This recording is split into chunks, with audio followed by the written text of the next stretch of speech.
In our classes, we began to explore the question why the Levites don't come in, why there seems to be this 2-year period of stagnation.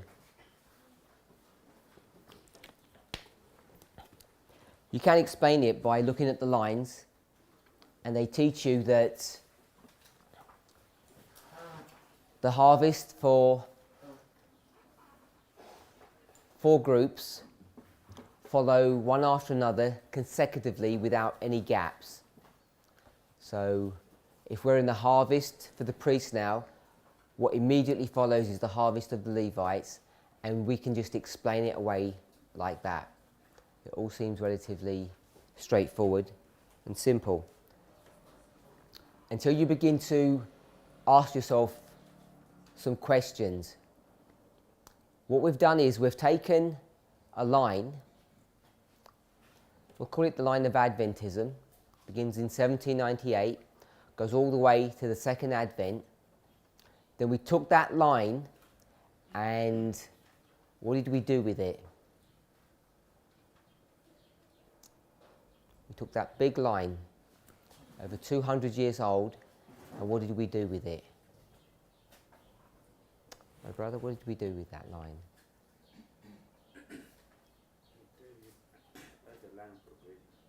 We took it as a line of progression. So any line, by definition, has to be a line of progression. So that wasn't what I was looking for, but we have to understand a line is always a line of progression. Has to be. Cannot repeat within the line. We break it down, and I'm not asking what the breakdown is, but what is the logic to break it down? I'm not asking for the methodology. Why do we want to break it down? Because we want to give our own history or our own principles.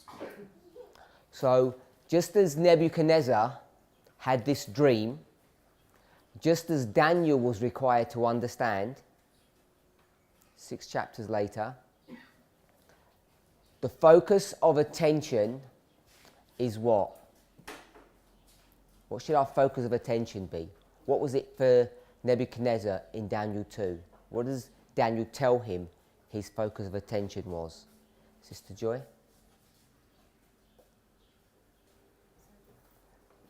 Did you say, repeat the question?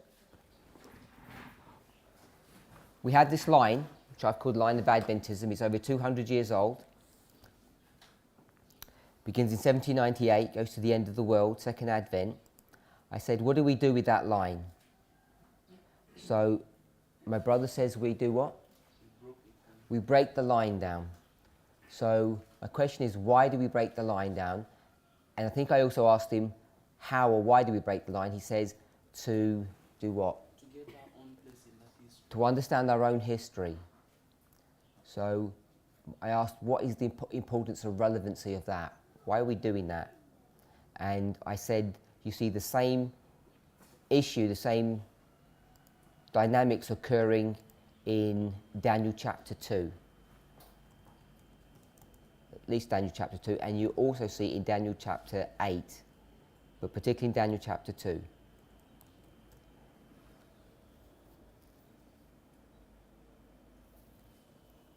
Any thoughts? The question is, we have this long line. My brother says we're going to break the line to focus on our own history.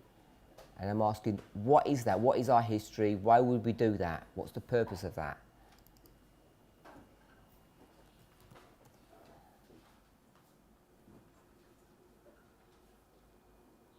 And I asked,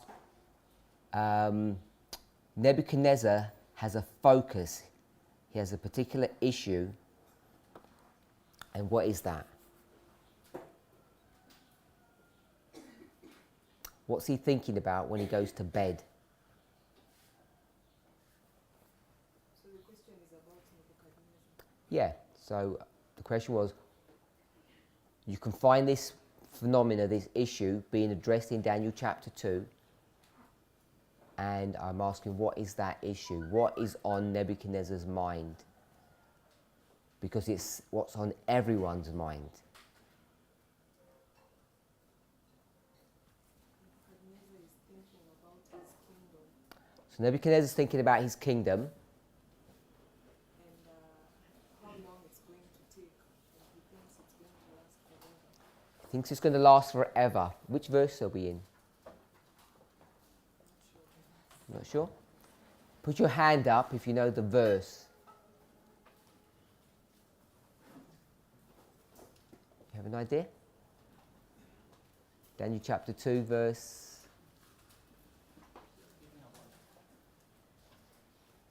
Just shout out the number if anybody. Well, put your hand up. Please don't shout.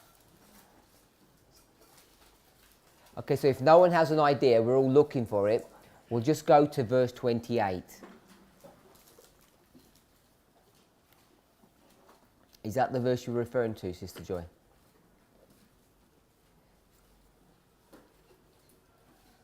Yeah? So verse 28. Every word has its significance. We're going to ask, what's the most important thought? What's the subject at hand? So what are the most important phrase or words in this verse? Latter days, if you're okay with that. God in heaven has revealed secrets and made known to Nebuchadnezzar what's going to happen in the last days, because that's what he was thinking about. So God is going to answer the prayer of Nebuchadnezzar. In fact, you see this theme again brought to view in chapter 10, verse 14. Chapter 10, verse 14, you see the same issue. Gabriel is going to come and do what? Without even turning to the verse. What's Gabriel going to do, my brother? What's Gabriel going to do? Chapter 10.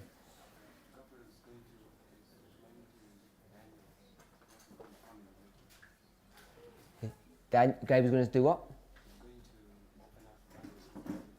He's going to explain to Daniel what happens in the latter days.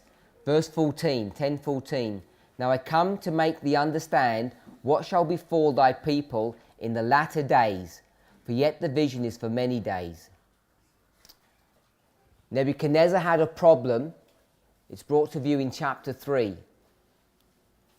All he can think about is himself and his people. Are we okay with that? Daniel chapter 3. The image of gold. And we know that stands in contradiction to chapter 2. Yep. So he already knows the answer, that his kingdom is going to be destroyed. It's going to be given to other people.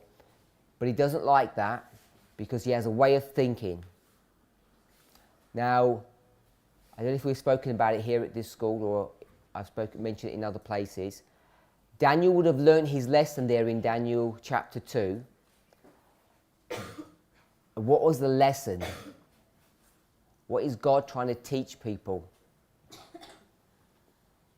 What's going to happen in the latter days? Yeah? It's all about the latter days. If you go to the structure of chapter 2, where's the focus and attention? It's all at the feet. It's all at the end. So Daniel should have realized and understood this. If you go to chapter 7, you see the same phenomena. The focus and attention is in the last beast, the head of that beast, the horns of that beast, the additional horn that comes, and it only lightly touches the first three beasts. Are we okay with that? So God is preparing the mind and heart of Daniel all through his experience. He then comes to the third year of Belshazzar, and what's he going to be tested on?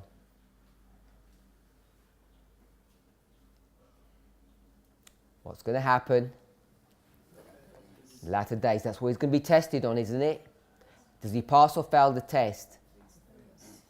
Pass or fail? Fails the test. What happens to him at the end of the chapter? What's his experience? He says, I don't, which makes him What kind of a virgin? So Daniel is a foolish virgin. Are we okay with that? Sometimes we don't conceptualize him as being foolish, because in chapter 1, what is he? Wise. Chapter 2, what is he? Wise or foolish? What does he not understand? In chapter 2, what does he not understand? He says, Lord, I don't understand the times. You're the one who controls time. You need to explain what all this time is about. And God's going to explain to him. He doesn't have knowledge on this issue. So you think he would have picked that up in chapter 1, but he hadn't. So he has this up and down experience which we tend never to focus on because we idolize Daniel. So he's not doing well in chapter 8. He's foolish. We okay with that? So he becomes a symbol of an Ethiopian eunuch. What's the problem between the two of them? Neither of them understand. Can they read the words? But they don't understand. Chapter 9 comes, and what's Daniel going to do? Read the words. He still doesn't understand. So he's going to repent. What's he repenting about? His lack of understanding. He's repenting for his lack of understanding. So Gabriel is going to come in chapter 9 and he's going to teach him what? What will he teach him? Teach him about time. He'll teach him about the latter days. It's a common theme all through that. It's a theme that I want us to see this morning. You can have other themes. How does Gabriel teach him about the latter days? Daniel chapter 8. What year does it end? What year does it end in? 1844. So I'm going to ask the question, what year does the vision of Daniel chapter 8 end in? Okay, so we've changed our answer now. Now we've gone to 1798. Put your hand up if you understand, if you don't understand or you don't agree. The chapter 8 takes you to 1798. Put your hand up if you don't put your hand up, I'm not going to explain it. Okay, so now you put your hands up. Okay, perhaps you use that technique. Okay, my sister, you're not sure why we say 1798. Why are you not sure about that? What do you think it could be? What have you been told it is? Because in the prophecy of Daniel 8 verse 14, unto 2,300 days and the sanctuary shall be cleansed. So my understanding, I guess it's 1844. No, you didn't guess. You know it is. Yeah? So either someone told you, you read it, or you should get it straight from Ellen White. You have a start date. Yes? 4:57. It's right here on the chart, if we could see it. It's hidden here, 4:57. Going forth of the commandment to restore and to build Jerusalem. The commencement of the 2300 days of Daniel chapter 8 and chapter 9. So it's there right on the chart. The pioneers understood it. They believed it. In fact, this is the unsealing of the book of Daniel. That piece of information, 4:57, unseals the book of Daniel.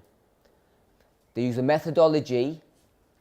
What's the methodology they're going to use if that's the unsealing? Day for a year. Okay, they're going to use day for a year, and they've got the unsealing, so all the numbers come out. On the chart says 1843 on one of the charts. In fact, we have them the other way around. It's normally the other way around. So this chart, it says 1844. It's just tucked in down there. And this one says 1843. So I'm assuming everybody understands the logic of all of that. So some of us have said Daniel chapter 8 ends in 1798. I asked Daniel chapter 9, where does that take you to? So we all agree, hopefully, it takes you to the latter days. We haven't explained that, but just taking the theme, because I'm asking the same question. So Daniel chapter 8 takes you to the latter days. You're reasonably familiar with Daniel chapter 8. Where does the vision of Daniel chapter 8 end? The verse. Which verse does it end in, my sister? The vision.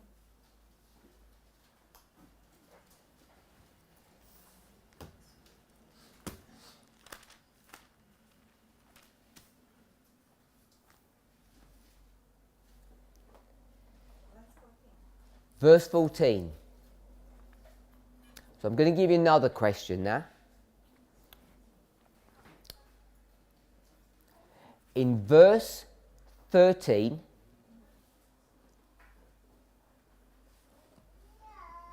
what's the first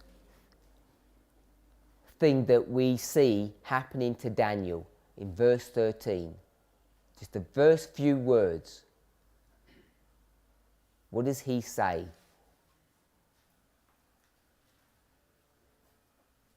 Just the first few words. Don't read the rest of the verse. Verse 13. That what Daniel says. Tell me the important word in the first few words. Just verse 13. Don't read the rest of the verse. It'll confuse you.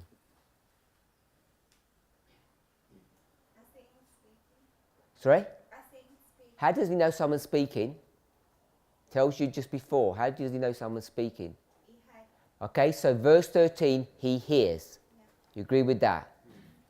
Go to verse 2.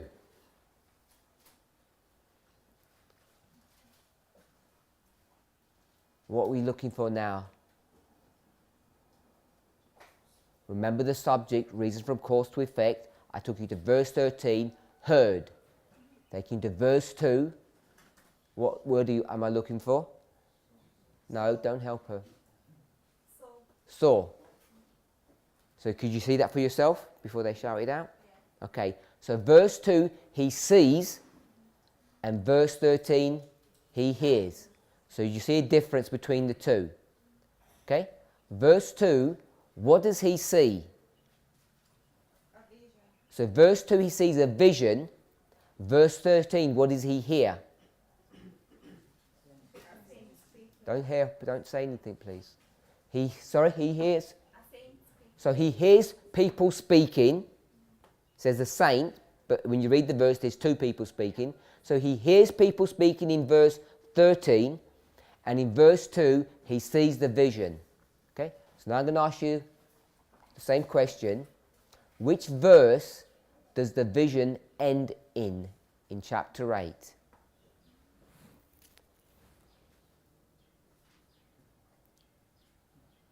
You know what vision it is, because it says in verse 2, I saw the vision. When does it end? Verse 12. You say that with confidence? Everybody agree? Yeah? Even those people who said 1844 and they don't understand 1798, they agree that it ends in verse 12.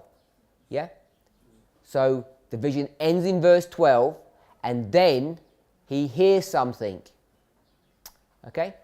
It doesn't say he hears a vision, it just says he hears people speaking. So if you want to, we'll say he hears a vision, if you can do that. Can we say, can you hear visions and not see them? So visions you have to see, you can't. Okay, you can only see visions. I guess you're saying because the word vision is connected to eyes. So what do you hear? If you only see visions, what can you hear? Voices. So what would you call that if a prophet hears? If you were sleeping, you'd say she had a dream. If she sees something, you'd say she had a vision. What about if she hears something? What do you call that?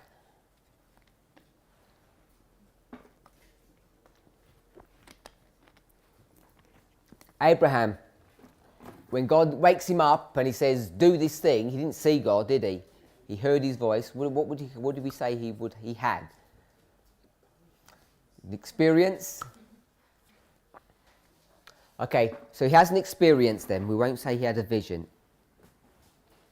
So the vision ends in verse 12.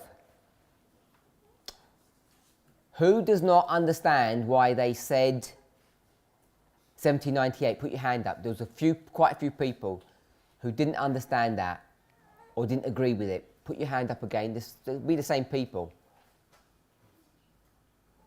People who put their hand up before, can you just put it up again? Who didn't understand. So I just want to get higher so I can see you. No, there was about 15 of you. Why won't you put your hands up second time? What are you worried about? I want to help you. So I've got these two hands. Anyone else? Sister Jackie. So, we're in verse 12. Do you agree that's where the vision ends? Okay? So, this is not a study on Daniel chapter 8. If you're not familiar with it, I'll just say things as I understand them. Hopefully you'll agree.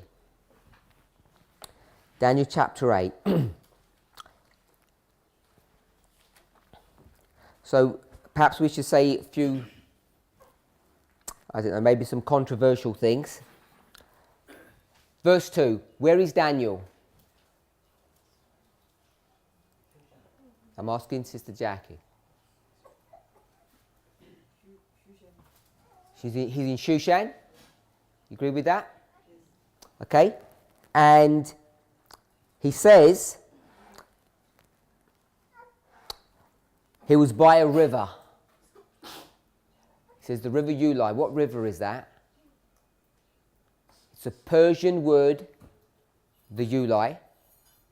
And unlike the other Persian word in Daniel chapter 10, it's not easy to identify. It's not a common word. So in chapter 10, he's by the river Hiddekel. And if you go back to the Persian word Hiddekel, it's a Persian word, you can see that's a recognized river that we know in English. We know what river that is. What river is this, the Ulai? Do you know? Not sure? Okay, put your hand up. Anyone?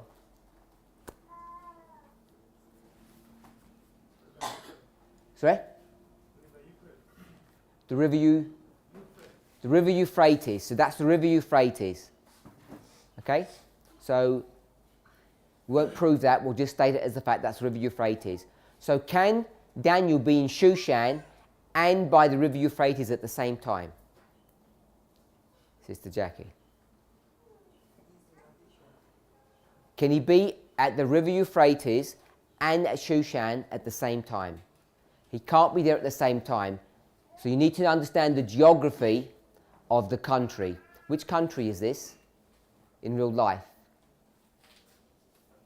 In real life, put your hand up. Iraq. So you have to know the geography of Iraq, and then you need to know the ancient history or geography of that locality, and the ancient name for that place is what? What's the ancient name?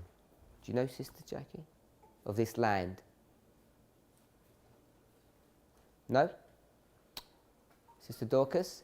How many rivers have we mentioned? You said no, and you didn't even know my question. How many rivers have we mentioned? 2 rivers. Which chapters? Which chapter? We're in this chapter, so it's chapter 8. What other chapter? Do you remember what I said? No? Chapter 10. Okay? 2 chapters. chapter 8, chapter 10, two rivers. Do you remember the names? Ulai. The other one is Hiddekel. So we've got the Ulai and the Hiddekel. So the name of this country is the country of two rivers. That's the name of the country in English. The name of two rivers. Do you know what the name is, my sister? The ancient or the biblical name? You people either knows it or they don't know it. You're not sure? Okay. Do you know my sister? We could call it Babylon, but Babylon isn't the right name. Do you know my sister? You was... No? My brother? Shinar. It's the land of Shinar. If you look at the definition of the word of Shinar, it means, Sister Dorcas, it means what? The land?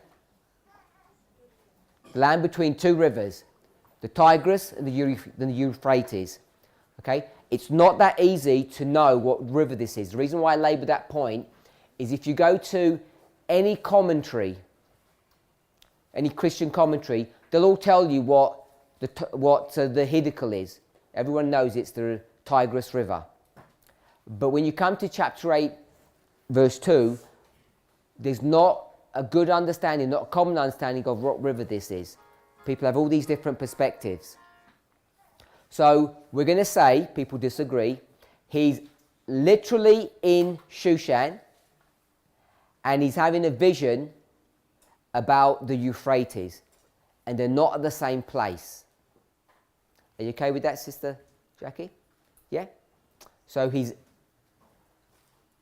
in Shushan, he has a vision while he's there, and when he's in the vision, where does he go to?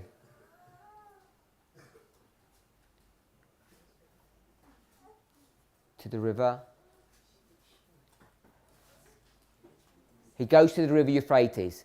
So he has a vision while he's in Shushan, and in that vision, he finds himself where? It says in the verse, by the river Euphrates. Okay? The river Euphrates is a long river. Where do you think he would be in this vision when he's standing by the river Euphrates? My sister, where do you think he would go to? He's in Shushan, and he's going to have a vision there, and in that vision he sees himself by the river Euphrates. The river is a long river. Where in that river do you think he would be?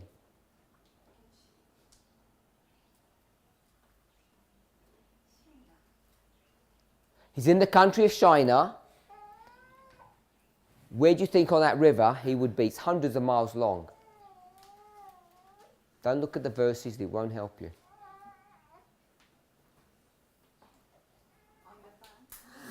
On the banks.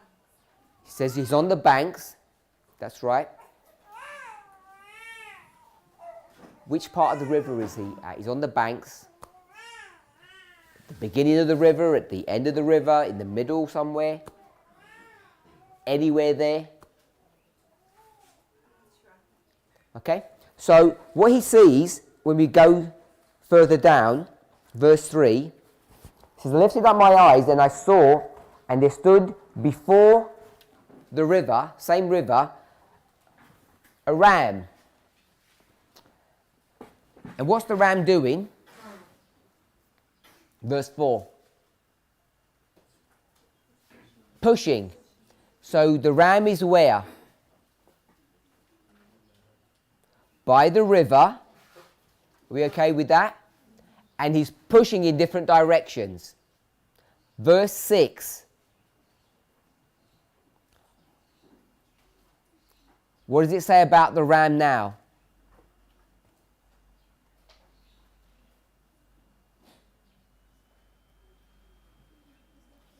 He said he was by the river. He's pushing people away or pushing things away. And verse 6, I said verse 6? Verse 6, now what does it say about him? Don't help her. A ram. There is a ram that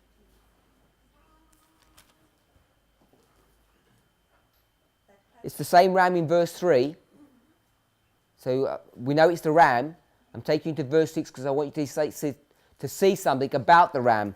Verse 3, he's before the river. Yeah. Verse 4, he's pushing everywhere. Pushing means making war. And verse 6, it says,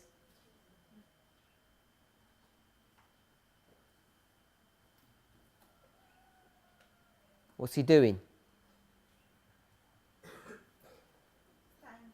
Standing by the river. Be okay with that? He was standing before the river. So, when Daniel gets taken in vision from Shushan to the river, where is he? On that river. He's by the river, but he's by... What can he see?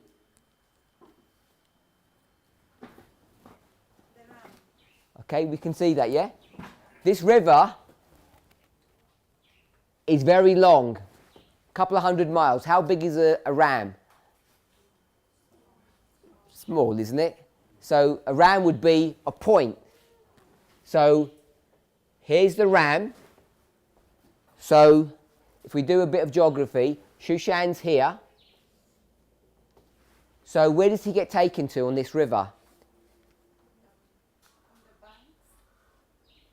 He's taken to the river where the ram is standing. Okay? The ram can't be standing everywhere. The ram is standing at a specific place. And that's where he gets taken to. We're okay with that? So this is turning into a study on Daniel chapter 8. I should have known that it would. So, we're going to drop back to verse 5. Verse 5, there's this ram standing by the river, pushing everything away.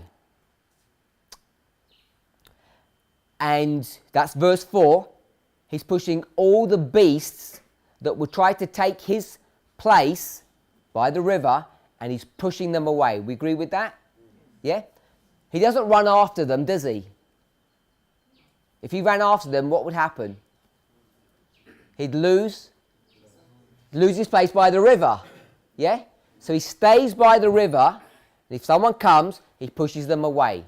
He doesn't move from the river. Verse 6 confirms that he was standing by the river. He's by the river. If someone comes to the river, he pushes them away, and he stands there. So when people come to the river, it says, I said people. Verse 4 says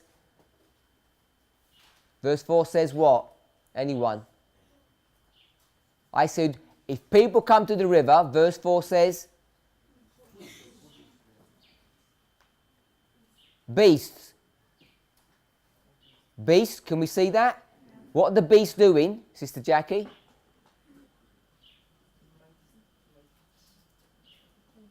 What are the beasts doing in verse 4?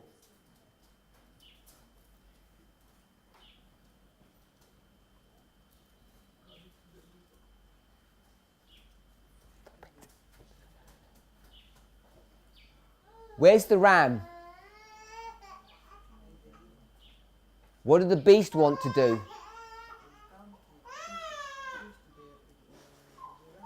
They want to push the ram out of the way so they can be by the river. And the ram is going to stop them. He's going to push them away. Everybody wants to go to the river. So it's a big river, isn't it? My sister, big river? Why don't they just go to another part of the river? Why do they want to come to that part of the river? There must be something important there, yeah? You agree with that? They all want to go to that part of the river. So Daniel gets taken to which part of the river? The important part, where the ram is, where all the beasts want to go. Yeah? So, verse 5. As he was looking at this, one of those beasts that have tried to be coming to the river and they're being pushed away, one of them comes now. He tells you what beast it is. What beast is it? So a goat comes, and what's the ram going to do? Try to do? Push him away.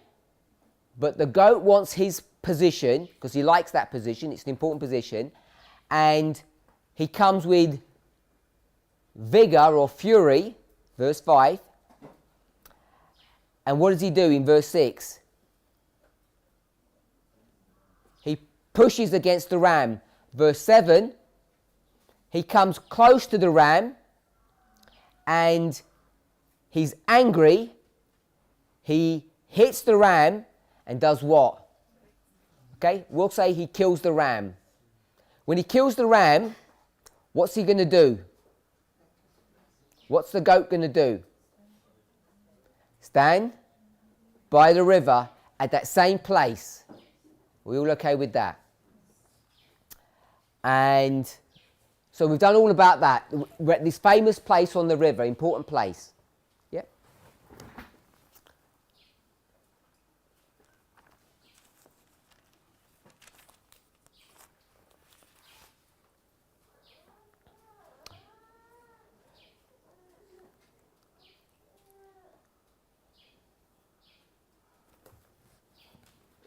My sister, what place is this on the river?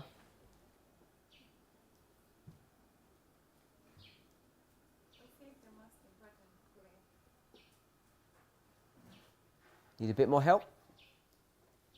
Okay. Who's the ram? Verse 3, it says, I saw a ram. Who is the ram? Don't shout out the answer, please.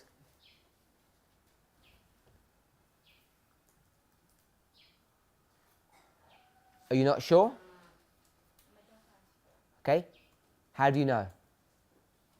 Just shout out the verse. 20. Verse 20. So you go from verse 3 to verse 20. It tells you who the ram is. Who is the goat? You go from verse 5 to verse 21. Greece. Are we okay with that? And the rough goat is Greece. Says the king of Greece. I'm going to say just Greece. So you've got Medo Persia and Greece. So the Medes and the Persians, they're going to come and stand by the river. We want to know, where is this place that they want to stand by the river? Okay, in order to do that, we'll go to Isaiah 46. No, Isaiah 45. We'll go to Isaiah 45, verse 1.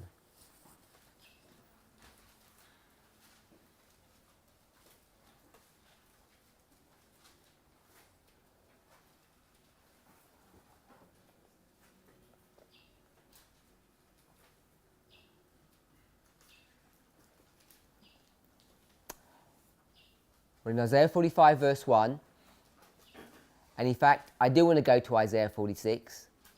I want to go to Isaiah 46 verse 11. 46:11. We're not going to study 46:11, but I'm going to say 40. Are we all there for Isaiah 46:11? Okay.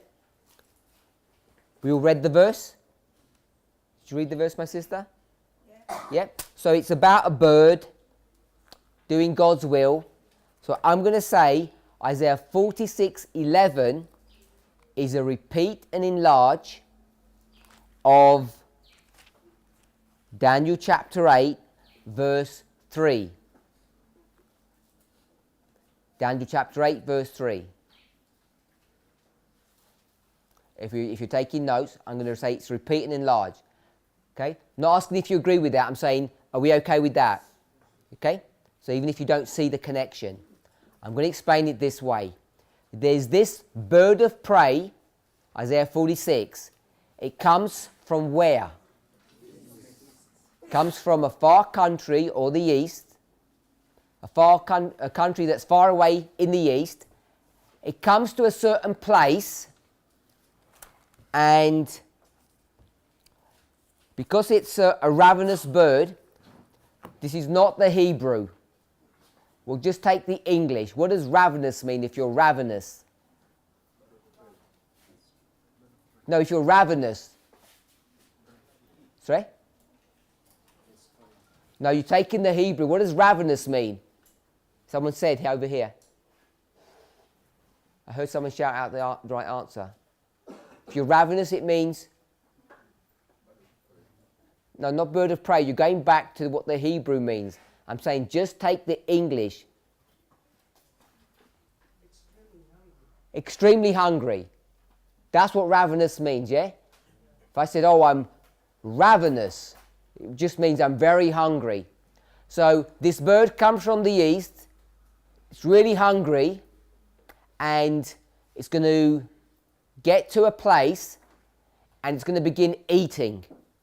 You okay with that? When it eats, it's going to fly down, land, and will it move around when it eats? No, it will be same spot, it will be standing. So I'm saying that when you go to Daniel 8:3 and you see this river and you see a ram standing by the river, that ram that's standing there is the same as the bird in Isaiah 46:11.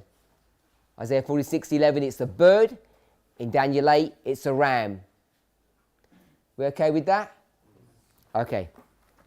So, I took us to Isaiah 45 verse 1. Sister Jackie, where are we on the river Euphrates?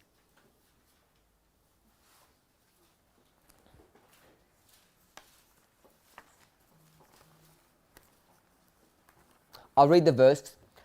45:1. Thus saith the Lord to his anointed, to Cyrus, whose right hand I have holden, to subdue nations before him, and I will loose the loins of kings, to open before him the two-leaved gates, and the gates shall not be shut.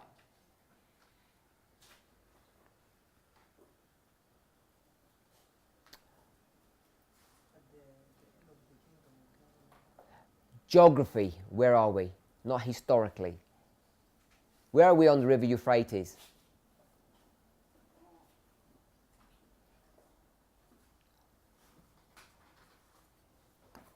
Okay? We're at the place where the ram is, and the ram is the bird. We okay with that? Standing. So I've not made the connection, I've just given it to you. Then I said, go to 45 verse 1. And 45 verse 1 is about what? The destruction of?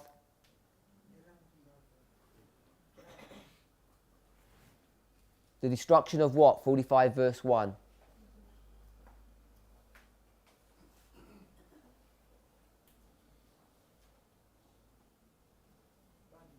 Babylon. Go to 47. Go to 47 verse 1. Come down and sit in the dust, O virgin daughter of Babylon. Sit on the ground. There is no throne, O daughter of the Chaldeans, for thou shalt no more be called tender and delicate. What is that a description of? Destruction of Babylon. Sister Elizabeth, why does 47 look like the destruction of Babylon?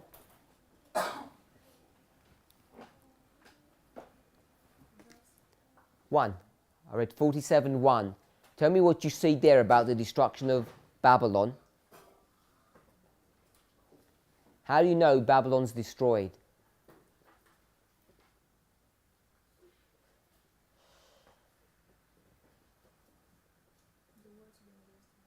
The words? Very good answer. The words being used. Now you tell me which words are being used. No.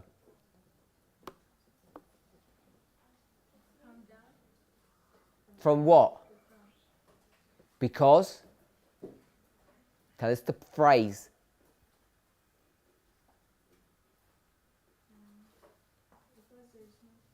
Because there is no throne. There's no throne, Therefore, there is no Babylon. When we say there's no Babylon, and we talk about the destruction of Babylon, what do we mean when we say the destruction of Babylon? The destruction of the city? No. The destruction of the kingdom, the throne. The city is intact. We okay with that? So this ravenous bird who's hungry is going to come and do what? Eat the flesh of Babylon. Yes? Good. Any questions thus far? Sister Jackie, where is Daniel in chapter 8 when he's in vision? That's where he is. He gets taken in vision by the river. Where is he?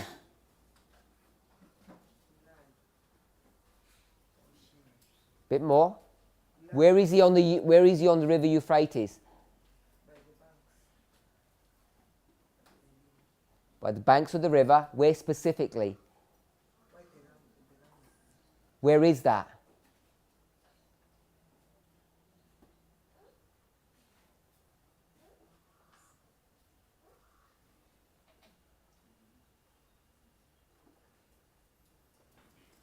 I went to Daniel 8.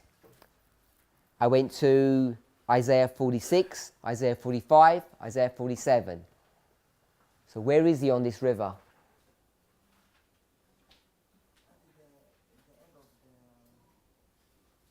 Let me ask a different question. Where is the ram? Why is he standing there?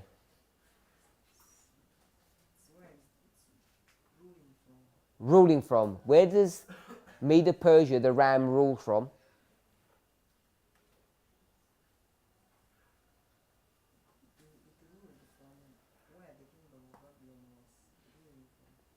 Which is where?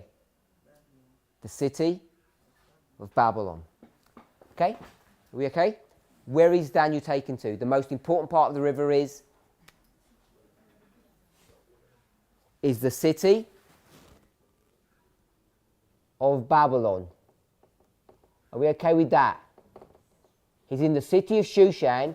He gets moved to the city of Babylon. And what's he going to see? He's not going to see the destruction of the Babylonian Empire, is he? That's already happened. Yes? It's already happened in the vision. He's going to see the Medo-Persians ruling from Babylon. Then they're going to be destroyed and the Greeks take over. Are we okay with that?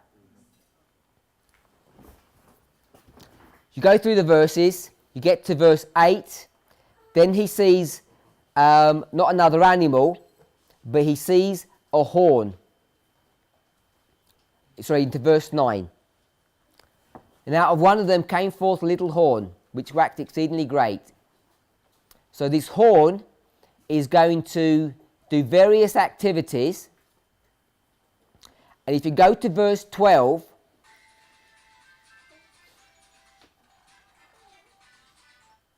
what does verse 12 say? First part of the verse. First part of the verse, my brother, tells us what? Verse 9 says, a horn comes and destroys everything. Do you agree with that? Chapter 8, verse 9. And out of one of them came forth a little horn, which waxed exceeding great, toward the south, toward the east, toward the pleasant land. It destroys everything. That's my paraphrase. And verse 12, what happens?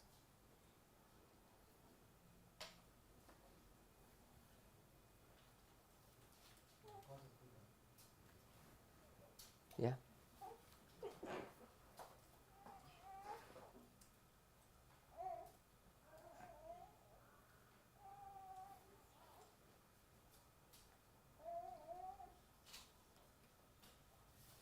Verse 12.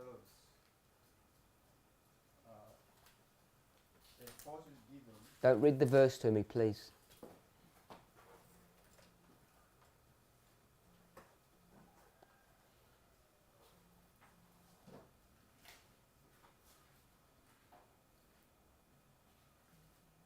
One of the skills of teaching is to be able to take a verse, break it down, reword it, reorder it, and put it into your own words so that someone can get the point of what the verse is teaching. Once they get the point, then you can break the verse down and prove that the point we want to make is true or false. But first, let's give them the point.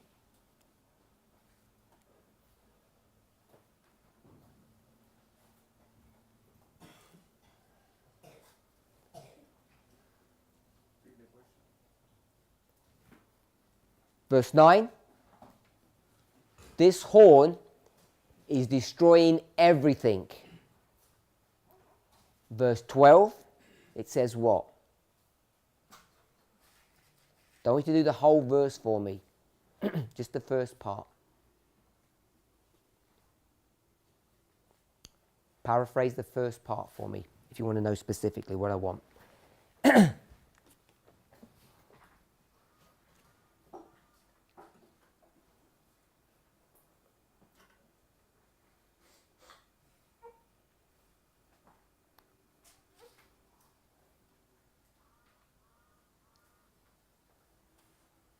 You're not sure?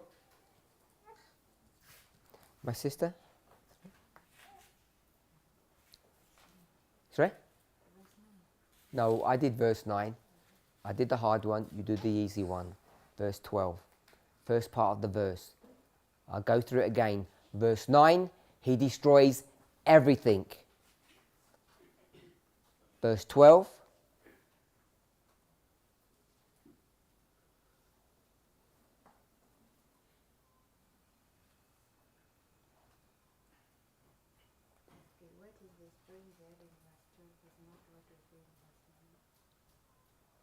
What it says in verse 12 is not what it says in verse 9.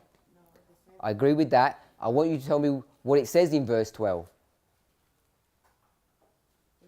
I want a story. Tell me what's going on.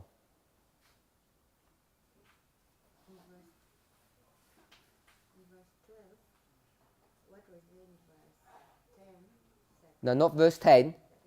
Don't want verse 10. I just want verse 12. If we're not careful, this degenerates into a chiastic explanation, all the details of who these people are. I don't want any of that. I just want verse 12.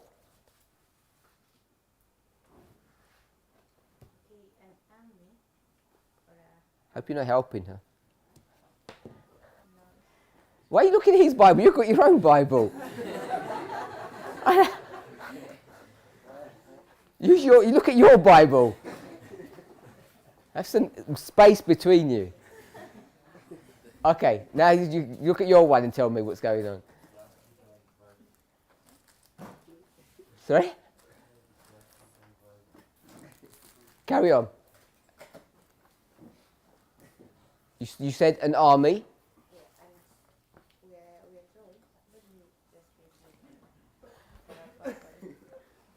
What's the difference? Oh. Okay. An army?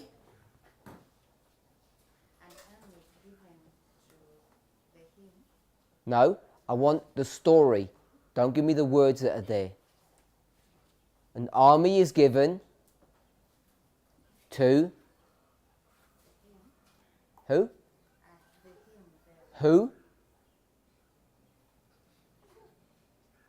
Who?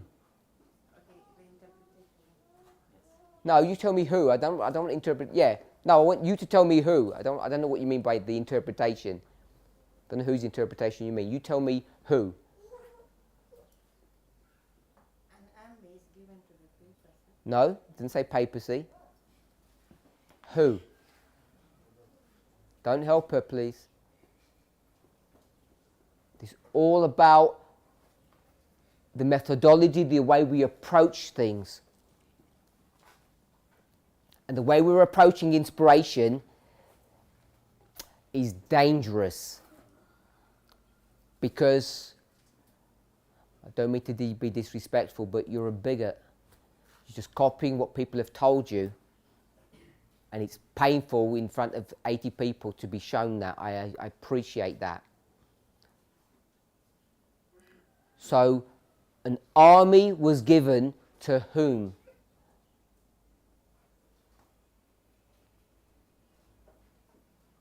Nope. Okay. So, the word him, keep the Bible, we haven't finished.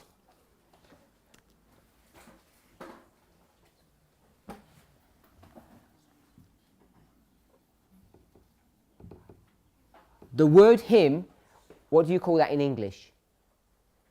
Pronoun.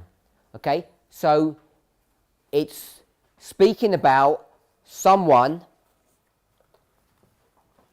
that is not identifiable in that word. So if I said him, what does that infer if I said him?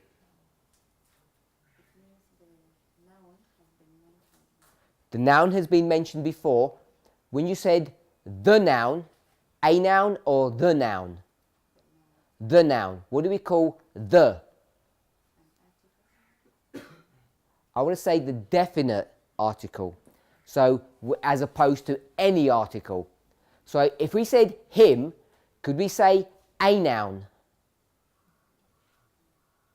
No.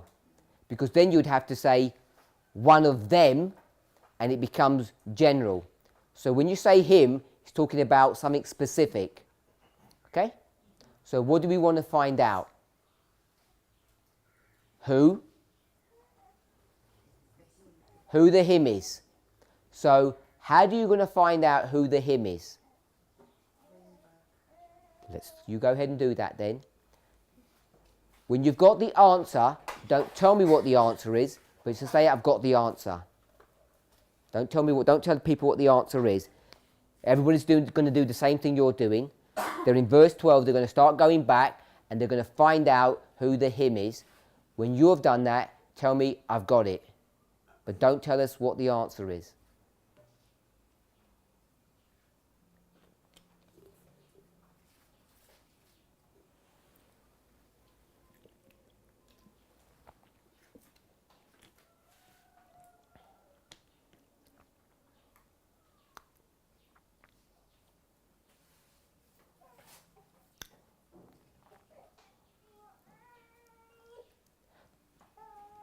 Just so I get an idea. You told us when you finished. You finished? Oh, I asked you to tell me. I was waiting for you. You got it? Don't give me the answer. Do you have the answer? That's yes. You have the answer. So now go back to verse 12 and tell me the first part. An army was given to... That's how you said it before, yes? So you tell me an army is given to...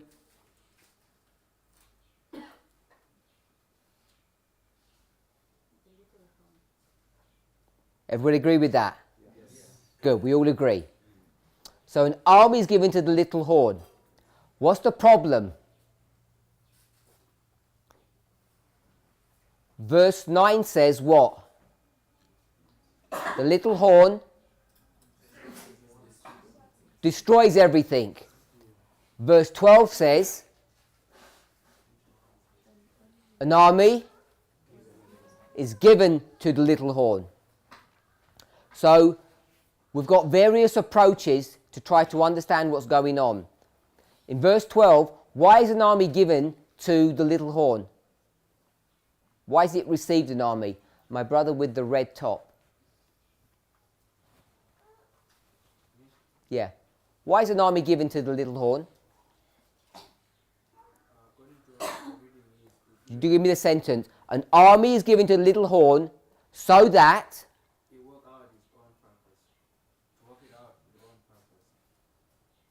Okay. And the purpose is to cook lunch. To cast down the truth and also the other people. What's the purpose? To cast down the truth to the ground. Why do you need an army to do that? Just to stand on his part and do that purpose. I want to know what the purpose is. It must be something to do with armies. Tell me why you need an army. Like What are you doing? According to how the verse reads is that an army was given him by the reason of transgression. So the army is going to support Not the hymn, the horn. The army is going to support the horn. We've already done that. I'm asking you why. I don't know the reason, but according to the... Okay, that's fine. If you're not sure the reason why. My brother. Why is an army given to this horn? Sorry? To take out the daily. So I don't want the details of it. I want the concept of why is an army being given to the horn.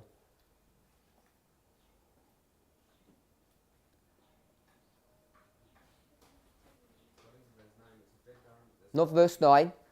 Go through verse 12. I want to see something in verse 12.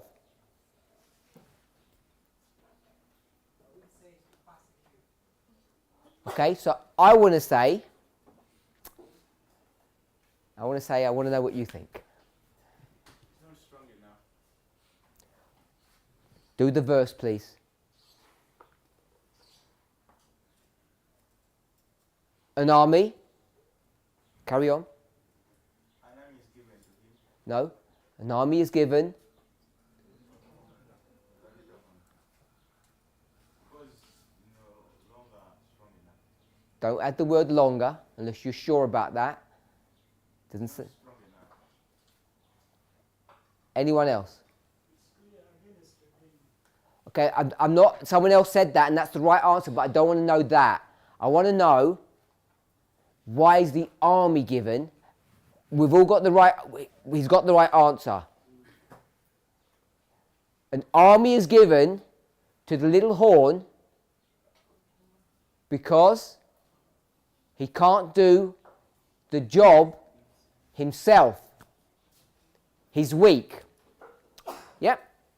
We all okay with that? So how are we going to approach these verses from 9 to 12? In verse 9, what's he doing?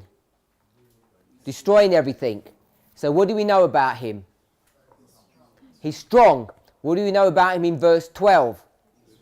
He's weak. He's strong in 9 and he's weak in 12. So you have two options. What are the two options?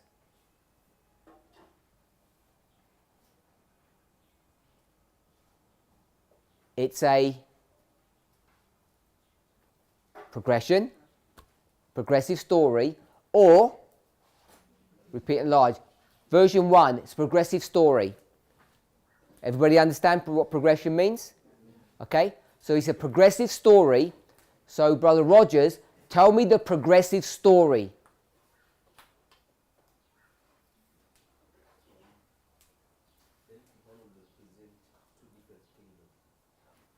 No, I want a story, a simple story of what we've already just said, put it together.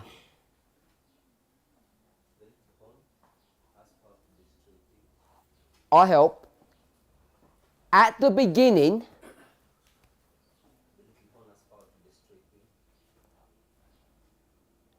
all by, start again.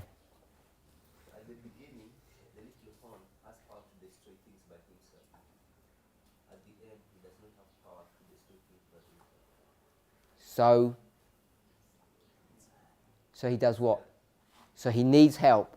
Okay? Can we, if this is a progression, this is what this story is teaching. At the beginning, the little horn has power to destroy everything that's in front of him. But the change comes. And at the end, he has no power to do that. So he has to get an army to help him to do the same task. You agree with that? So now we have a structure, a story about the little horn. We have three powers in this chapter: a ram, a goat, and a little horn. Explains a lot of detail about the little horn, how it started, how it ended. Okay? That's one option. What's the second option? Repeat and enlarge. Who wants to do the repeat and enlarge? Brother Andrew. You've seen how we did the progression story. Do one with that. Okay, I'm going to say at the beginning the little horn was strong enough that he would prosper, and the end also he was strong that he prospered. What's prospering look like? Prevail, Sorry? prevail, What does prevail look like? win, Destruction of your enemies. How do you destroy enemies? fight, Using verse 12, an army, army. So what? Tell me what the repeat and enlarge is. at the beginning he had an army. The little horn at the beginning had an army that he used the army to destroy, and at the end also used the army to destroy. Anyone else want to make a comment on that? At the beginning, he was fighting alone.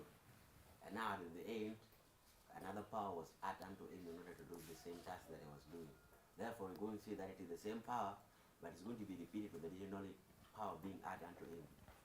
So when I said repeat and enlarge, is this talking about the same history that's been mentioned in verse 9?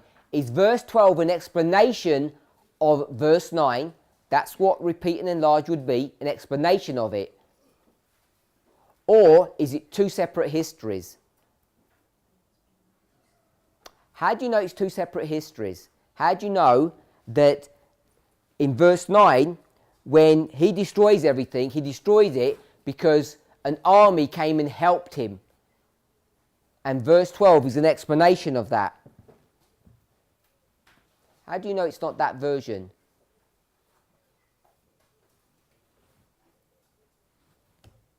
Okay, if at the beginning, when it was destroying, it means that it had an hand. But between the verse, it does not tell us where that hand went or how did it lose the hand. So in verse 12, we find How do you know it had an army in verse 9? because in order to war, you must have a military. We don't see any military with the ram and the goat. You just headbutt people and you kill them. Yes, verse 9. Verse 9, he's doing everything that the goat did. No mention of any armies for the goat. The goat has the power to do what it wants. In verse 9, he has power to do what he wants. So the question is that power inherent in him, or did he get some army to do it for him, as verse 12 explains? Is verse 12 an explanation of verse 9, or is it a completely different history? That's my question. How do you know which one it is, Brother Dickens? I think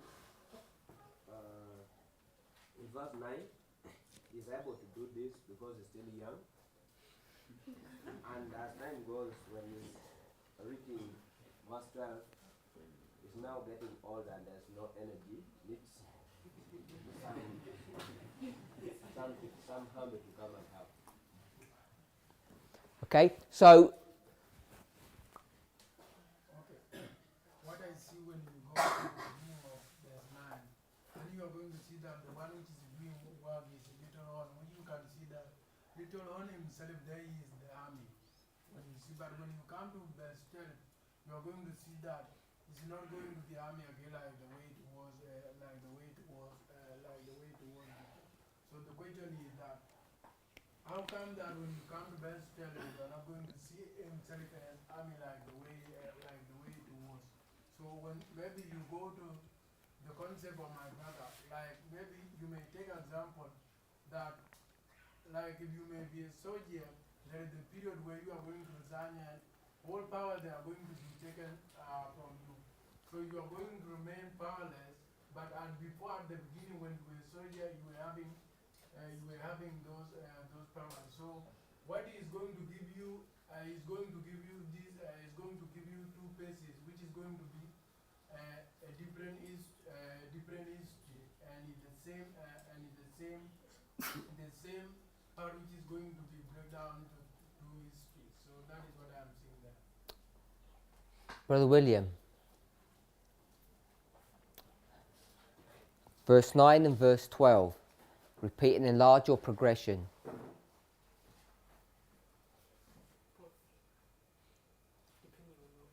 You tell me. So in verse 9, has he been given an army to do this work?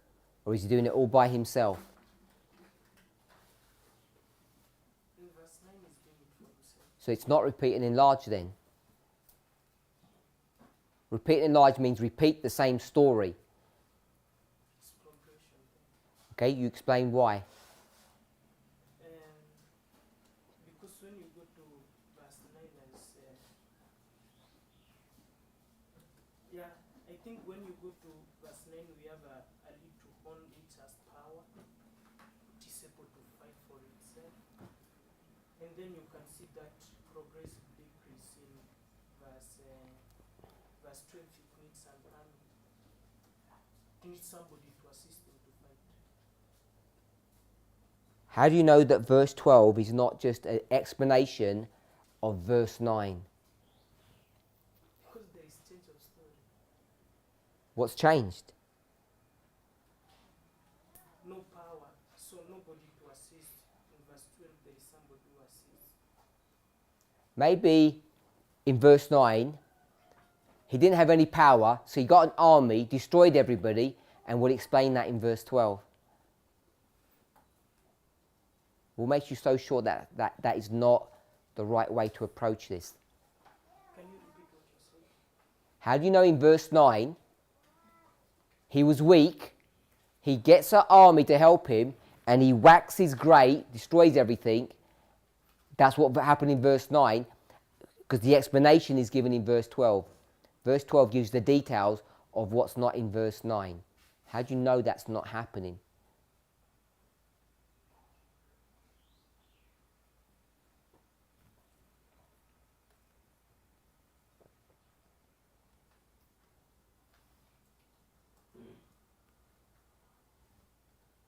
Not sure? So I was trying to have different thoughts, don't know whether they are going to make sense. So I was trying to see when you come to verse 9, I would say the literal horn there has the inherent power, is a kingdom. And when you come to verse 12, by comparing the two, I would see verse 12 as a combination of two things. So we already agree that the him, the literal horn here, cannot do anything by himself. So he needs help from an army. So I was trying to think that the host or the army that he receives, it cannot be an army. It must be something else that needs help of an army to act. So by looking at the two, I would see that like these are two different literal horns. One requires an army, it must not be an army, it's something else. And the other one, which is verse 9, is an army, has that inherent power. Sister Snyder?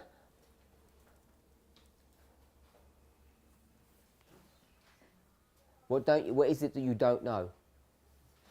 I don't know what I don't know.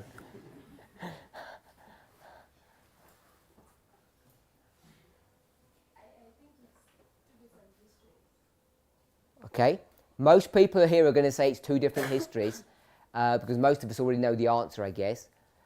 But why would you say it's two different histories?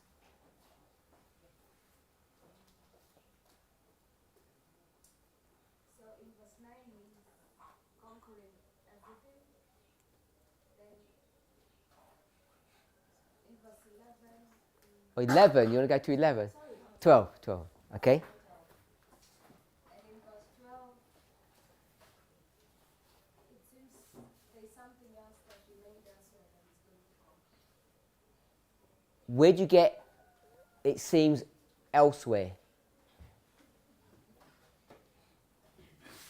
Because it wasn't conquered in verse 9. Okay, so I'm going to say verse 12 is just an explanation of what conquering looks like.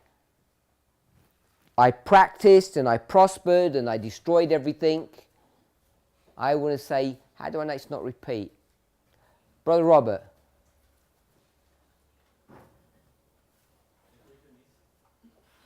The question is, do you think this is progression? First he can do the job by himself and afterwards he needs some help. Or is verse 12 a detailed explanation of what happened in verse 9? This weak horn got an army to destroy things. Why not repeat? Why is verse 12 not a repeat of verse 9?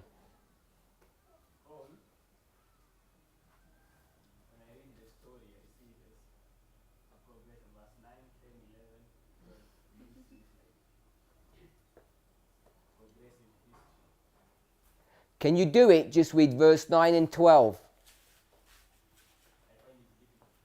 It's what? Difficult. But could you do it? If you took out verse 10 and 11 and you just had verse 9 and verse 12, could you be certain that it's progression? Show me why then. Show me why verse 12 is not an explanation of the history of verse 9. Verse 9 is a period of time. We know that. It's covering 3 territories. Why is verse 12 not an explanation of what that looks like? So in verse 9, he's coming against the south, the east, and the pleasant land. In verse 12, we see when he come against a different power.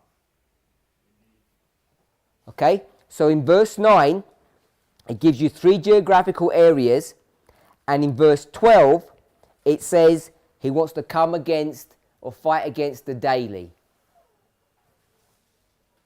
Yes? Who had the hand up?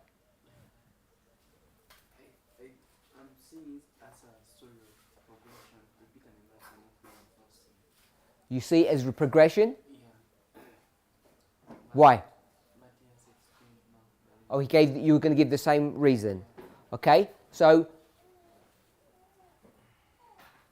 let me just summarize what we've said, and because we're running out of time for the class. So we have verse 9 and verse 12, and we want to try to understand what's the relationship. Is it this person was strong before and now is suddenly weak and it needs an army to do its bidding or do this work? Or is verse 12 an explanation of how verse 9 operates? How do we approach that? So it's all too easy to say, well, you go to verse 10 and 11, and when you factor them in, then it helps you to come to a conclusion. And it would do. It does. But we want to try to have secondary and tertiary witnesses or logic to why we say what we say. This is a relatively simple exercise to do. It almost seems too obvious. But I want us to see that there are clues given in the verses themselves. So it took us about 10 minutes. Maybe some people already had the idea and they didn't put their hand up. Between the class, it took about 10 minutes to actually see that the target audience, the victim, is different. So, we would say, verse 9, this little horn, even if we said he gets an army, the little horn gets an army, doesn't say it in the verse, and when he got that army, he destroyed 3 territories, east, south, glorious land. Verse 12 says he gets an army to destroy something different, to destroy what it says in the passage, the daily. So then it becomes problematic if you want to try to defend, repeat and enlarge, that the daily would be the east, the south and the glorious land. Now, if you were to develop that study, could you demonstrate that the east, the south and the glorious land is the daily? Are you sure you couldn't? I'm pretty sure Brother Robert could. You could stretch that to make it fit. So at a simple level, there are two different entities. So let's say with this. In verse 9, I can destroy these three territories all by myself. They're weak, relatively. Okay with that, Sister Snyder? Now do verse 12. I'll start. I could destroy all of those three by myself, but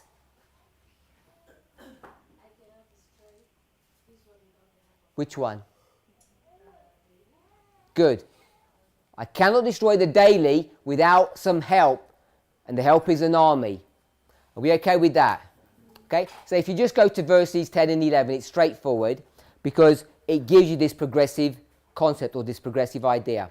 So all I want us to see, based upon Sister Tess's study yesterday, not specifically looking at church and state or anything, but at the beginning, he was able to do everything by himself. You see this concept of a singularity here. And then when he wants to deal with some other issue, what happens? Now you see two things. And that's what you see here. You see this progression of two things. So the concept that was taught yesterday about a singular and then two is very similar to what we see here in verses 9 to verse 12. We obviously skipped verses 10 and 11. Verse 10. The horn is really strong. First of all, it did what? Destroyed 3 territories. Verse 10, now what's it going to do? Destroy what? A 4th.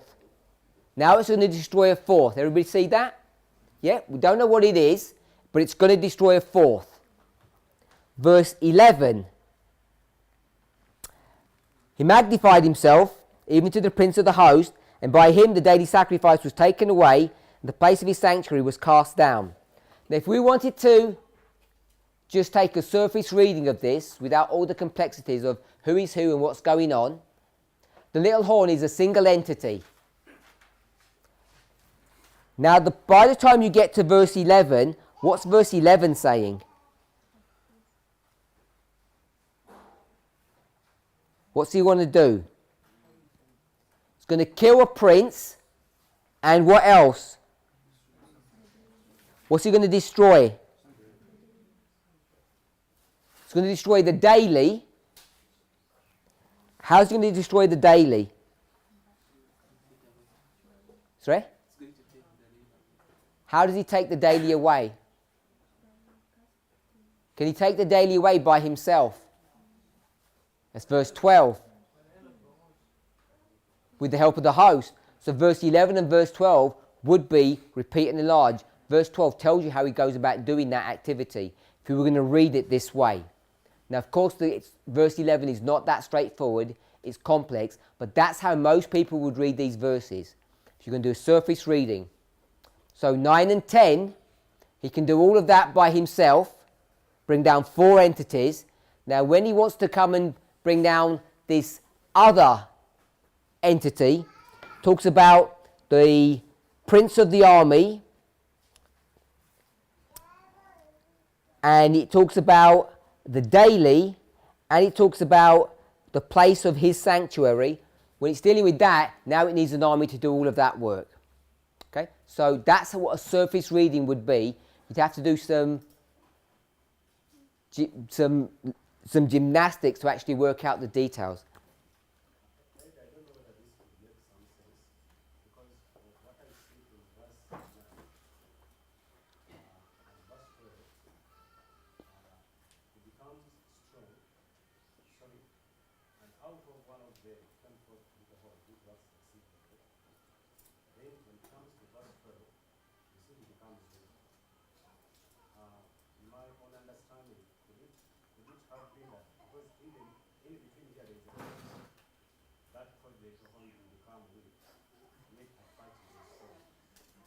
Say that little bit again.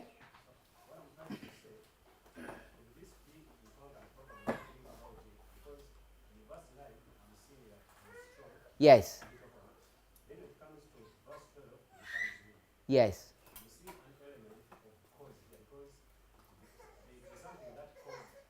It's something that causes it to become weak? Is that what you said? What?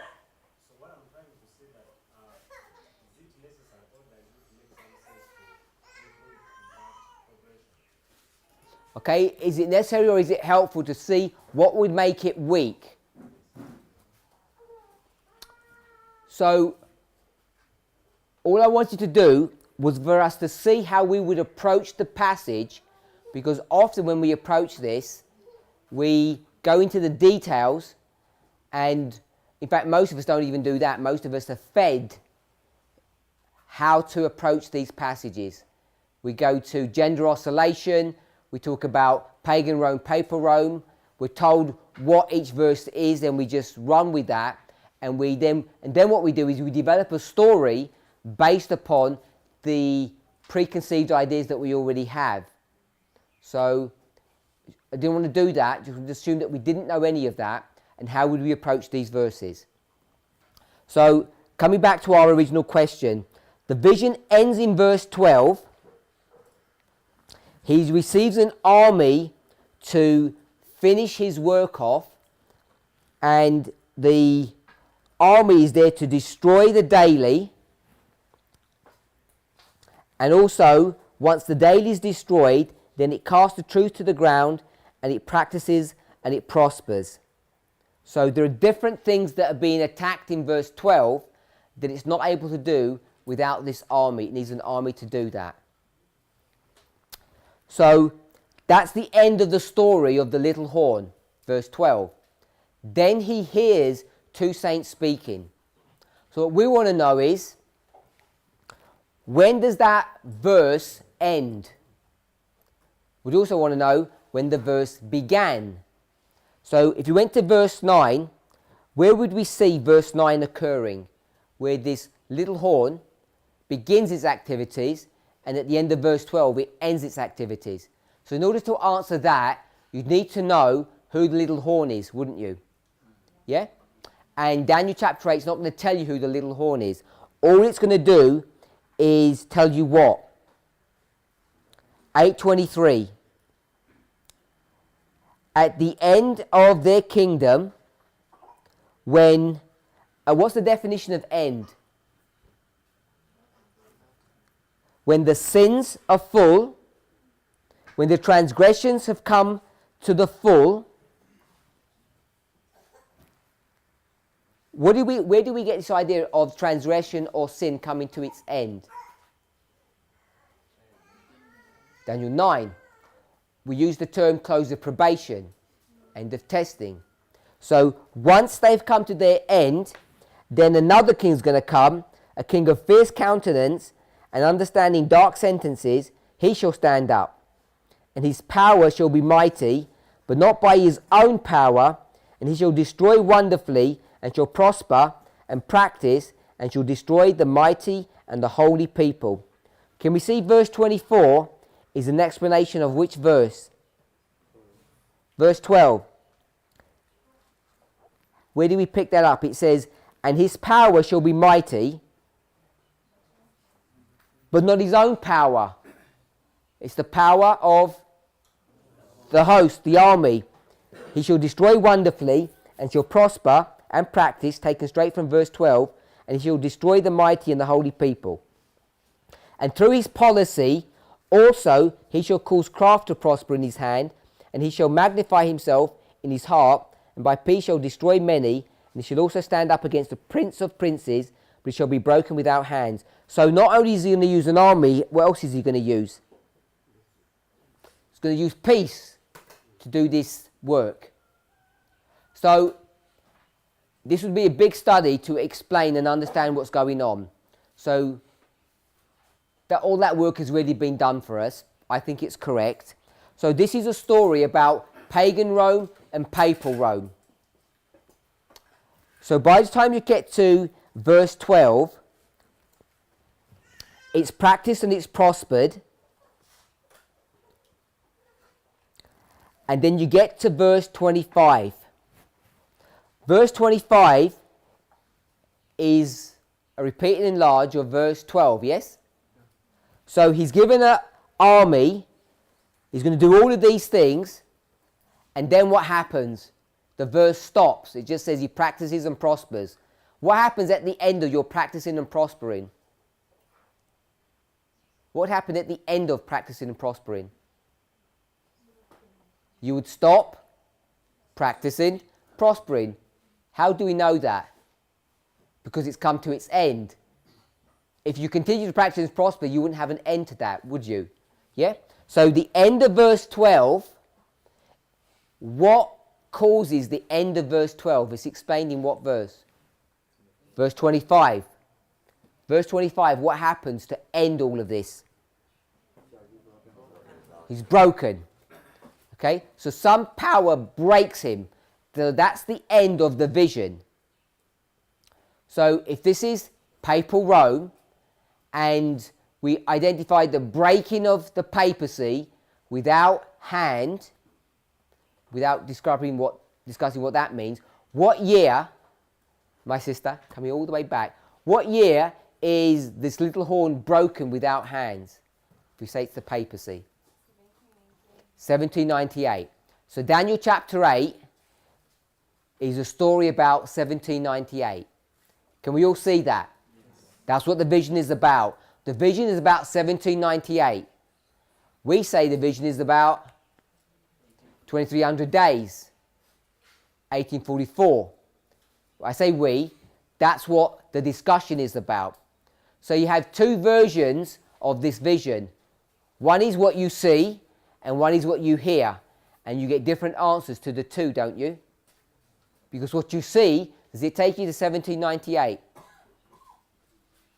Yes, what you see takes you to 1798. You see this horn practicing, and then he gets broken.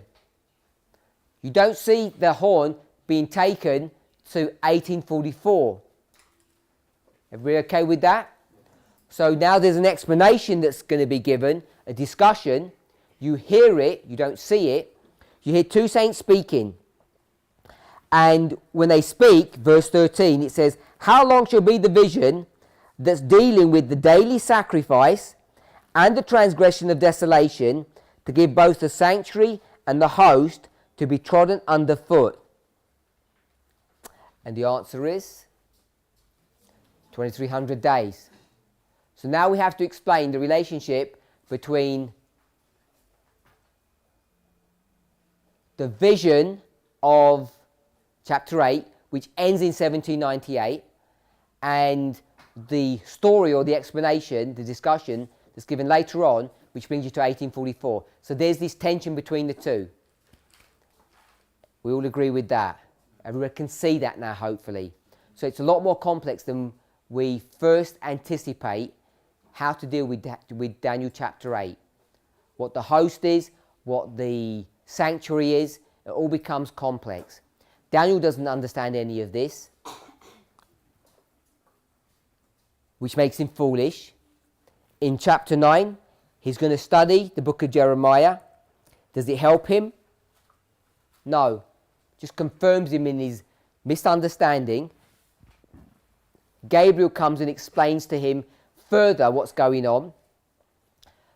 Chapter 9 takes you where?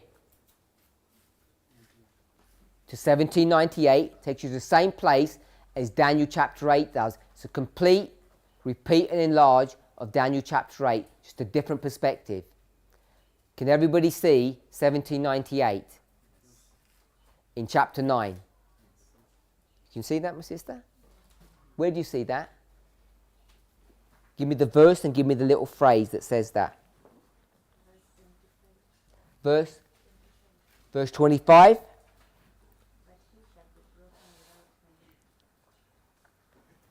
We're in chapter 9, 25. Know therefore and understand that from the going forth of the commandment to restore and to build Jerusalem unto the Messiah the Prince shall be 7 weeks, 62 weeks. Did you say verse 25? 8 to 25. We're in chapter 9, not chapter 8. My question is, in chapter 9, where do you see a repeat and enlarge of chapter 8? Chapter 8 takes you to 1798. Where do you see 1798 in chapter 9? That was my question. Verse 26. Which portion? Which part? Read the phrase. At the end thereof shall be the flood, and unto the end of the war, desolation shall come. And how do you see 1798 there? It's not easy to see, but I connect it to the flood. Verse 60. Okay, so you're going to go to Revelation 12 to 1260. My brother? I want to see it from 27. Verse 27. So it's going to say that even until the consummation. So consummation is like the end of everything. And then that determined shall be poured upon the desolate. So the person who was desolating, they're going to pour something on him. So the person that was doing that work was the little ability to go back. So if something is poured on it, it's in 1798. So we're going to go to the end of 26 and the end of 27. Both talk about the end of the war. One speaks about the flood, and one speaks about the desolator. It says desolate in the King James, but there's a marginal reading, which is the desolator, the destroyer. So one talks about the end of the war, and we saw war in chapter 8, and verse 27, it says it's the end of the desolator, the end of the destroyer. The end of the destroyer is shown in 825, where the destroyer is broken. Everybody can see that? Who cannot see that? 925. Often we go to verse 24, 25, takes you to AD 34. Then from AD 34, you can go into verses 26 and 27, and it has this long story that talks about destruction and war, tells you why the warfare is happening, and then the last part of verse 27 says, even the one that was destroying, he will be destroyed. That's what the last part of verse 27 says, which is a repeat and enlarge of 825. This fierce king, the fierce king is the little horn, he shall be broken without hands. Everyone okay with that? So we see clear, repeat and enlarge. Chapter 9 takes you to the same place as chapter 8 does. And all of this is bringing you to the latter days, the end of the world. We saw that in 228. We read 10:14.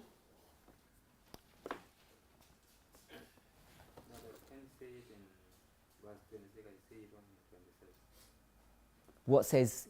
The one that brings me to 1798. You can only see it in verse 27. Yeah. No, not in 26. You can't see it in verse 26. So in verse 26, it says the end of the war. War is that. War is that. Which war is that? Okay, so if you see verse 26 and verse 27 as a repeat and enlarge, you see it's the same war. Verse 27 says desolations or destructions. That's war being prosecuted against someone. It's the same war that's in verse 26. It's the same war that's in Daniel chapter 8. This king of fierce countenance making war. But what my brother noticed was that he picked up the word flood. The end of this war will look like a flood. So there's a symbol of what this war will look like. It begins by looking like something, and it ends by looking like something different. You can see that in the verse? Can't see that? Verse 26. How does it begin? What does it look like when it first begins?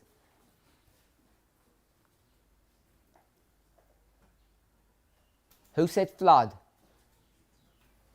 What does it begin? What does it look like when it first begins? You said it at the end it looks like, what does it look like at the beginning?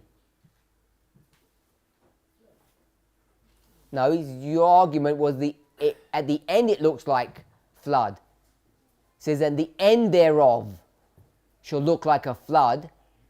So if the end looks like a flood, you tell me the beginning looks like a flood? If you do that, you destroy your own logic. Brother Rogers, what does the beginning look like?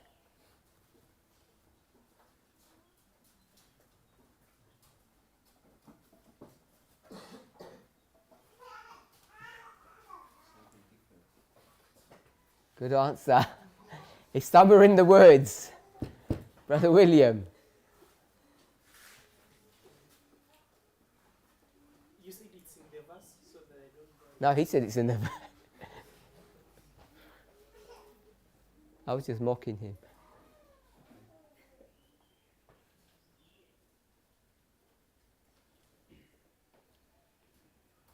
Maybe we read the verse differently. In the beginning, it looks like a group of Give me the word.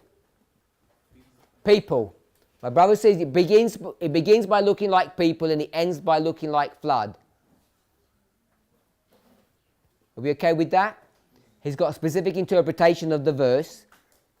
Some people see it differently because now they're going to define who the prince is. So he's got a particular perspective of who the prince is. He says the prince is the fierce king. Is that right? No? Who's the prince?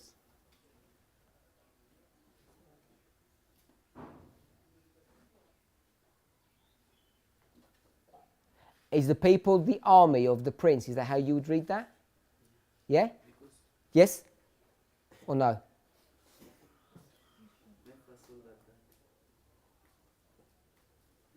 I didn't answer what your reply is. I'm still thinking. Okay. We'll close. It's breakfast time.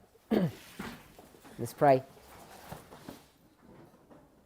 Heavenly Father, we want to give you praise and thanks for your goodness and your mercy. We ask, Lord, that you would guide and direct us into a correct understanding of what your word teaches. When we consider Daniel chapter 8 and chapter 9, the focus is on the latter days. Help us, Lord, also to understand what's going to happen in these latter days, because these very things are being fulfilled in our own history. Be with us and bless us. We ask for a special blessing upon the food we're also to eat now. In Jesus' name.